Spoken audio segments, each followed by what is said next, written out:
Hello guys, कैसे हो। मैं नंदकिशोर सिंह, जूलॉजी फैकल्टी, स्वागत करता हूं अपने इस चैनल में। और अपन आज जेनेटिक्स का दूसरा लेक्चर लेके आ रहे हैं। इस लेक्चर में अपन जो कुछ टर्मिनोलॉजी बच गई थी उस टर्मिनोलॉजी की बात करेंगे अपन, ठीक है। क्योंकि पिछले लेक्चर में मैंने जीनोटाइप और फिनोटाइप तक पढ़ाया था, तो आज चलिए स्टार्ट करते हैं जो बचा हुआ पार्ट है टर्मिनोलॉजी का उसे। देखिए, 2-4 पार्ट है जो बच चुका था। एक होता है डोमिनेंट एलील, एक होता है रिसेसिव एलील, ठीक है।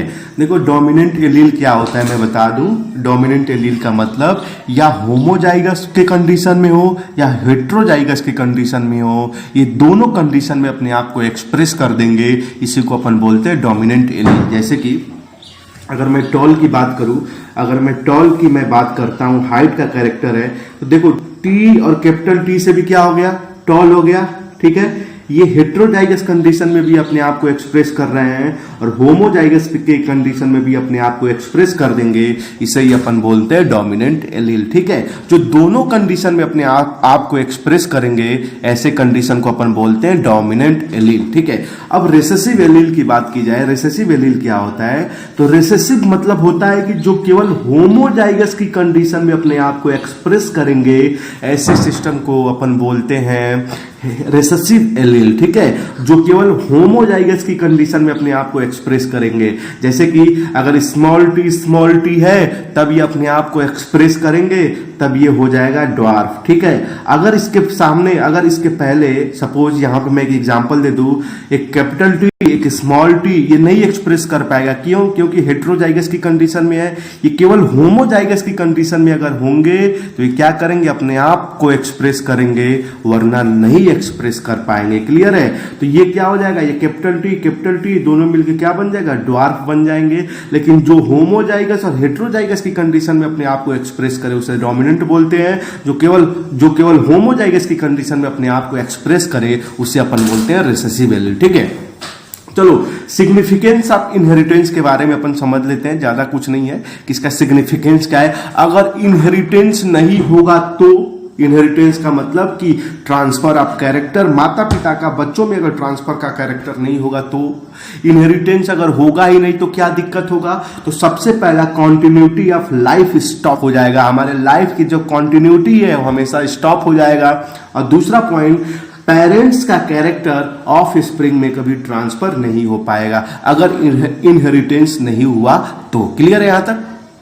अब देखो, वेरिएशन के बारे में अपन समझ लेते हैं। What is variation? वेरिएशन क्या होता है, जो डिसिमिलरिटी होती है ना, उसे ही अपन वेरिएशन बोलते हैं। डिसिमिलरिटी का मतलब डिफरेंट टाइप ऑफ ऑर्गेनिज्म। जैसे कि अगर एक मैं अगर किसी ऑर्गेनिज्म की बात कर लूं, ह्यूमन बींग्स, अगर एक रूम में 100 ह्यूमन बींग्स है तो एक ही तरीके के ह्यूमन बींग्स नहीं होंगे। कोई पतला होगा, कोई छोटा होगा, कोई मोटा होगा, कोई काला होगा, कोई गोरा होगा, सब अपने वैरायटी में होंगे। क्लियर है? इसीलिए मैं बोल रहा हूं ये बात कि वेरिएशन का मतलब होता है डिसिमिलर, कि जितने भी डिफरेंट टाइप के ऑर्गेनिज्म होंगे उसे ही अपन बोलते हैं क्या, वेरिएशन बोलते हैं, ठीक है। वेरिएशन का कारण क्या हो सकता है, इन्वायरमेंटल भी वेरिएशन का कारण हो सकता है, जेनेटिक्स भी वेरिएशन का कारण हो सकता है, और जेनेटिक्स के अंदर ही सारे आ जाएंगे, क्रॉसिंग ओवर, म्यूटेशन, ये सारे वेरिएशन के कारण हो सकते हैं, ठीक है। अब देखो, वेरिएशन के टाइप की अपन बात करें तो वेरिएशन 2 प्रकार का होता है। एक होता है सोमैटिक वेरिएशन और एक होता है ब्लास्टोजेनिक वेरिएशन, जिसे अपन बोलते हैं जर्मिनल वेरिएशन, ठीक है। देखो, मैं ज्यादा डिफिनेशन इसमें नहीं लिखा हूं, इसमें मैं हल्का सा ही मैंने इसमें डिफिनेशन लिखा है। सोमैटिक वेरिएशन मतलब होता है नॉन हेरिटेबल, ऐसा वेरिएशन जो कभी माता पिता से बच्चों में कभी ट्रांसफर ही ना हो, ऐसे वेरिएशन को अपन बोलते हैं सोमैटिक वेरिएशन। अब ब्लास्टोजेनिक वेरिएशन को अपन बोलते हैं हेरिटेबल वेरिएशन या इनहेरिटेंस वेरिएशन। मतलब कि जो कैरेक्टर ट्रांसफर हो उसे अपन बोलेंगे हेरिटेबल, जो कैरेक्टर ट्रांसफर ही ना हो उस वेरिएशन को अपन बोलेंगे सोमैटिक वेरिएशन। तो सोमैटिक मतलब नॉन हेरिटेबल, मतलब कि ट्रांसफर ही ना हो, और ब्लास्टोजेनिक मतलब क्या होगा, हेरिटेबल, जो कैरेक्टर ट्रांसफर हो। फिर ब्लास्टोजेनिक को अपन फर्दर 2 भागों में डिवाइड करते हैं। एक होता है कॉन्टिन्यूअस वेरिएशन, एक होता है डिसकॉन्टिन्यूअस वेरिएशन, ठीक है।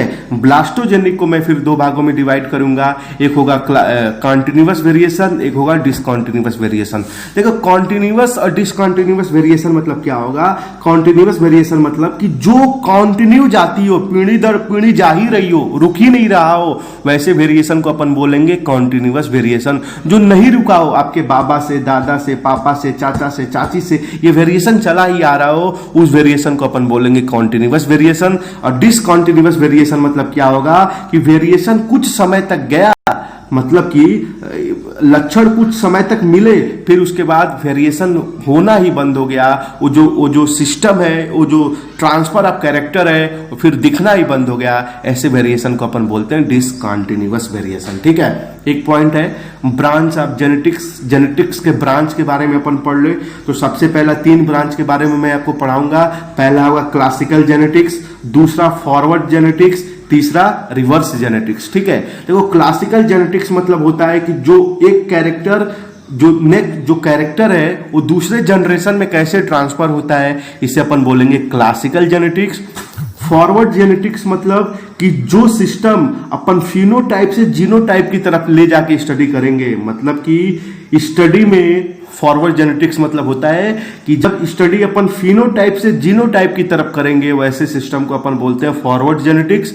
और रिवर्स जेनेटिक्स मतलब होता है कि जब अपन स्टडी जीनोटाइप से फिनोटाइप की तरफ करेंगे ऐसे वेरिएशन को अपन बोलते हैं क्या, रिवर्स जेनेटिक्स। ठीक है, तो आज का वीडियो अपन इतना ही रखेंगे, 6-7 मिनट का ये भी वीडियो है, और अगले वीडियो में फिर मैं इसके आगे से कंटिन्यू करूंगा। इसके बाद से जो टॉपिक है उससे मैं कंटिन्यू करूंगा। अगर यहां तक आपको वीडियो अच्छा लगा हो तो आप मेरे चैनल को लाइक करना, आप मेरे चैनल को सब्सक्राइब करना है, वीडियो को उन लोगों तक शेयर करना जिनको इनकी ज्यादा जरूरत है। तो फिर मिलते हैं अपन अगले वीडियो में।